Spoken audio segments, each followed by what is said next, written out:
Hello everyone, Reese from RJC Models here, and this is the first episode in the build of the Manx Norton bike, 1/9 scale by Italeri. And it's quite relevant that we do it today because today is the last race of the senior TT. So I'll be tuning into that one a bit later on. So, okay, what we'll do is we'll jump straight in with the kit. Okay, so here we go. So because this is my first proper full build I'm going to do with the bike here, I am going to literally talk you through everything I would do, how I would do it, and hopefully in the end of this video, the end of this little segment here, I hope to have completed the front wheels, the rear wheel, sorry, the front wheel and the rear wheel, and the starting of the engine. So what I'll do is I'll get cracking with that. I'll show you the tools that I'm going to use. That are just off the screen, just down here, and so I'll show you the tools I'm going to use there, and also I'm going to talk you through the way that I do this bit, taking bits off the sprues. Okay, so the first step we're going to do, let me just white balance it out a little bit, is this, which is step number 1, which is the front and rear wheel. Okay, so what I would usually do is, with a fresh Swan Morton blade or a craft knife blade, whatever you want to use, I will usually take a knife and cut as close to the piece as I can. There we go, like that. So I'll cut those off there. So I'll cut as close as I can. Try not to ping off any of the excess. I mean, some people use sprue cutters like this. Actually, I can actually use the sprue cutter on this one because it's a little bit tough. So I don't know if you can see that very well, but just there, just here, this piece of nubbin sprue, whatever you want to call it, there, it's just a little bit tough. So I'm just going to take the sprue cutters to that, just pop that bit off of there, and the same with this one on the bottom because that looks a bit tough too, and the same with this one here. Okay. This one on the side here wasn't really that bad. It was quite thin, so I'll just put the Swan Morton across that one. So now we've got what I believe is part of the front wheel. This is the frame. The wheels are in 2 halves. So this is the first. This is the first side of the front wheel. So what I'm going to do now is just take. I think you can see. Let me just on the edges here. And you can see on this one just there, it's quite a nasty mark. So I've got a sanding sponge just here, which is a little bit squishy. I'm just going to take the ends of those off just like that. Just whiz them off there, like that. There we go. And then just what I'm doing is I'm using the sponge and just letting the wheel do what a wheel would do and spin round, just to take it nice and get it nice and flat, nice and flush, so that we get a nice fit there. Okay, so here we go. So just get a nice round circular wheel rather than having those little nubbins on there, the little bits and pieces on the part there. Coincidentally, the middle of these actually have to be, because these are drum brakes on these ones, because the bikes back in the 60s, late 50s, early 60s had drum brakes. It's not like the modern bikes nowadays have got disc brakes. The centre here actually has got to be painted black, so I will do that. I'll put it together and then put it on a cocktail stick, wherever they are, or something like this. I've got just a small screwdriver, poke it through there, and then you've got something to hold on to then. Just so you can, it's a little bit easier to paint. I will actually brush paint those. This is supposed to be, this middle bit is supposed to be gloss black, so I'll actually hand paint that on there. Okay, so what I'm going to do is I'll go away, sort the wheels out, and then come back with you when I've got the wheels built. Okay. Okay, so putting the wheels together, like I have the front wheel together, like I have here, I've actually noticed that just on the front wheel there, I don't know if you can just about see that, where the 2 parts meet because they are a split rim. There's just a little bit of a mismatch. See, there we go. Let me just get the light off that a little bit. There we go. There we go. So you can see it a bit better there. There's just a little bit of a mismatch thing. You just see a little bit of where the two parts come together. So what I'm going to do, just to eliminate that a little bit, is just take one of the sanding stick again and just gently across the middle, across the flat bit, just to flatten it off a little bit.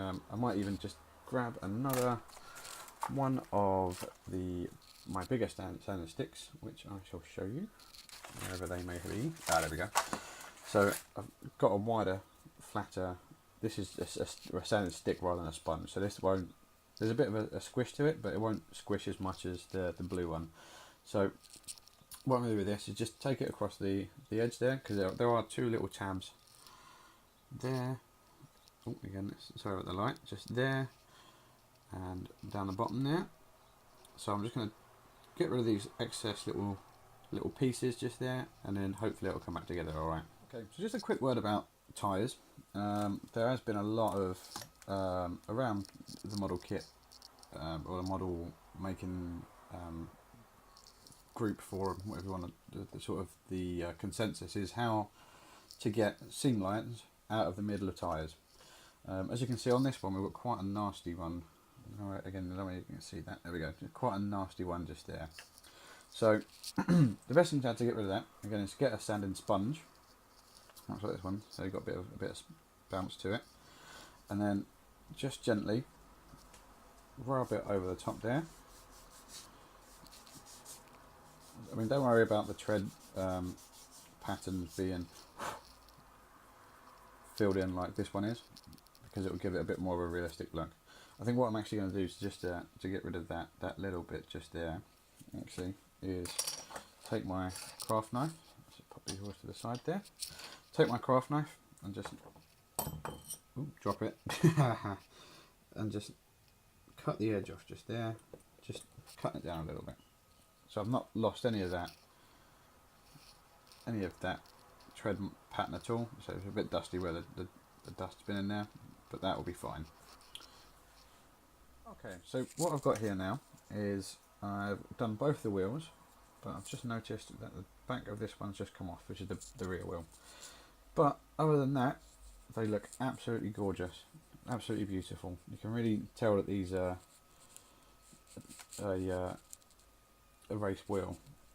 And also with the tyres, they've got some lovely detail. I'm not sure if the camera will pick it up. Let me just make sure that it will. So I don't think it's going to, but on the actual the B of the tyre around here has actually got the Avon, sorry, not Avion, that's water. The Avon, whoops, that was embarrassing. Don't worry about that, that's always. The joys of TV, eh? So yeah, I've got two of the wheels there, and they look absolutely lovely. I thought about weathering them, but as you can see, I've done a bit of sanding on the tyres there. I don't think they're going to need it. I am doing this bike with Jeff riding the bike, so the tyres will be at a slight angle, a bit like that, sort of just leant over as if he was going around a corner. Okay, so with the tyres done, what I'm going to do now is move on to the next bit, which is the head gasket. That's not the head gasket, the head, the engine head, and I believe the clutch and that sort of thing. Okay, so I'll move on to that bit. Okay, so the next part in the instruction manual is as follows. Oh, let's come down a bit more. Is as follows, just there. So there we have on just here we have the startings of the cylinder head. On here, I believe, is the clutch. Oh, no, sorry, it's the bottom of the engine there. So that's where the crankshaft and all that is. And then on the bottom, which I think I have to cover in another episode, down the bottom there is when the two come together. Okay, so the startings of it, we need these two sprues, which is the slightly shiny one, which has our exhaust pipes on it. This one that has both the chains on it, so from the primary drive to the rear wheel, and from the engine to the primary drive, and then the gold sprue for the bottom of the engine.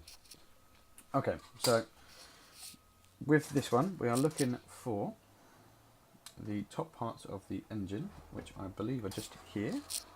So this is sprue number F, or sprue letter F even. So we're going to use this part here and this part here and put them together to get the top of the engine together. So again, I'm using my craft knife, just getting as close as I can to that part and just nipping the end off. And then the same the other side.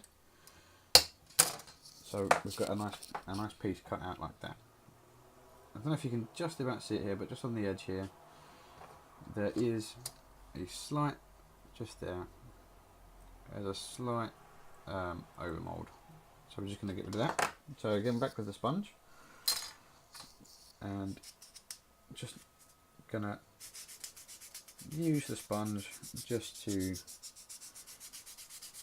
get rid of any excess pieces, anything like that at all. There we go, just cleaning it up nice. What I might also do with this is, I was thinking about just leaving it as it is, but I think what I might do is, just to make it look a little bit more realistic, is to spray the engine off. The reason being is that it would just make it look a bit more, I'd use alkalines just to make the engine pop a little bit more. Just make it look a little bit more realistic. I was thinking about weathering it down, but on further research, these engines were actually stripped down after every run, every race, every practice. They were stripped down fully, down to their bare bones, and rebuilt. So they were usually quite clean. Not modern bikes. Old British bikes had a habit of leaking oil. That's how you could. The running joke is that you could tell a British bike because it was always leaking oil. But these are actually these race bikes, these custom bikes, but these race bikes were they were stripped down after every run.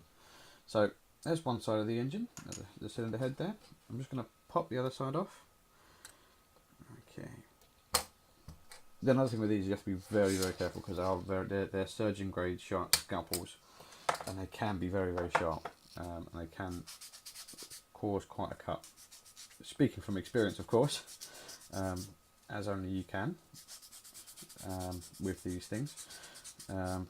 So if you do use I prefer to use a small Norton blade, number 10 blade on the end there. Just be very careful because they're when you're changing the blade, you have to slide them off on and off the edge there.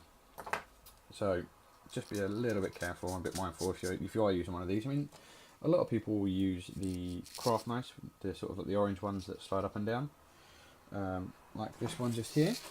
I'll just reach in and get it, like this one, which is it's pretty good. They are very good. I still do use these.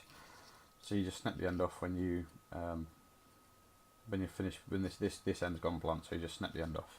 Again, be very careful when changing these blades, but they do lock, which is always good. So back to the cylinder head, just cleaning it up, making it nice, just so the two parts come together. Another thing to always remember, if you have two parts coming together like this, like we will have here, oops, the two parts coming together, always dry fit, just to see if there's any gaps, any marks, anything like that. I mean, there is a little bit of a gap there, but I'm not really too worried because I'll run a bead of extra thin in there. I may even use the Tamiya white cement, which is a little bit thicker, so it takes a little bit longer to dry. So I'll just fill that gap in a bit. But what I might do is just use a bit of sprue. What you do is cut a little bit of sprue off there and there. Put it in with some old extra thin. Like I've got there, some extra thin. Very, very old bottle there. Chuck it in there. Seal it off, shake it about, and it will come like a gloop. And you just slap it on it, put it in the gap, and it will fill that nice hole there for you. So what I'm doing now is I've dry fitted, and I can see a few things that will make the issue make the issue a bit worse with the fit there and not make it look very good. So I'll just run the sponge over there, and there we have the top of our engine. Okay, so I'm just going to run a bead of extra thin. So I'm going to get some extra thin.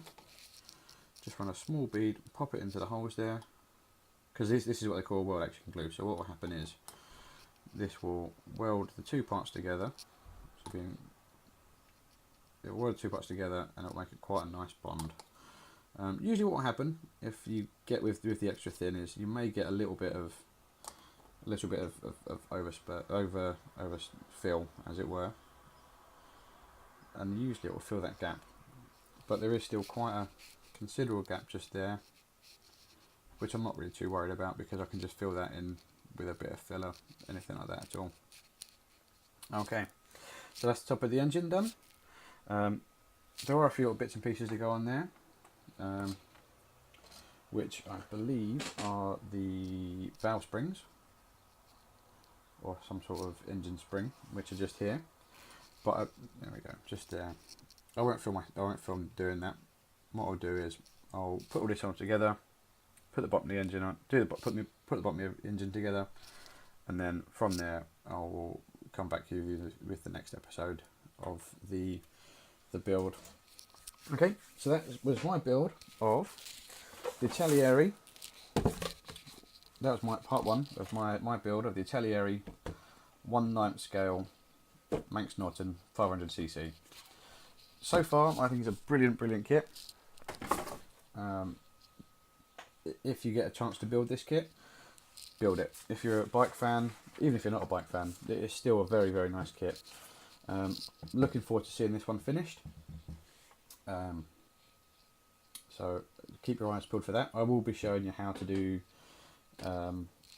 the base I'm going to do for it, which is basically going to be quite similar to what's on the box art there, on the side there. So quite similar to this. So keep your eyes peeled for that. Keep your eyes peeled for the next episode, and I'll see you then. Thank you very much.